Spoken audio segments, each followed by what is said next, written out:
So Nate came in with a diagnosis of elbow pain along the inside, which is a very common diagnosis with baseball players, particularly your overhead athletes, because you have a growth plate in there, and that flexor mass, where all those muscles come up and insert on, can apply a lot of stress through that growth plate. The throwing athlete it's not uncommon at all to have issues with the shoulder or the elbow. Common injuries in the shoulder of an athlete would include, particularly in pitchers, would include an injury to the biceps, which is in the front of the shoulder, or the labrum that surrounds the socket.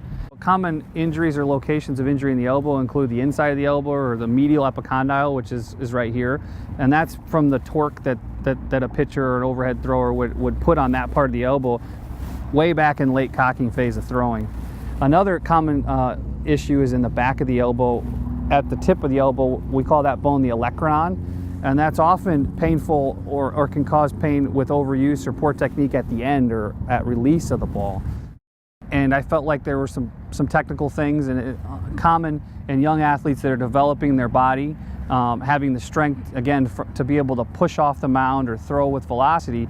Well, as you can see, we've got a nice outside setup with the mound, so it gets the athlete back in their normal dimension. Baseball is played outdoors, so we're fortunate up here. We got enough space at ORA where we can have a full mound outside, so that's a feature we really enjoy. And then the other thing that allows us to do is replicate the game time situation and not just simulate, but actually replicate what they're going to be doing off the mound. It's easy for a patient to try and throw on flat ground, but if we're specifically working with a pitcher, sometimes it's better to get them in that throwing atmosphere to where they can really get the feel of that rubber, to where they can push off and we can get a better idea of how their mechanics are going.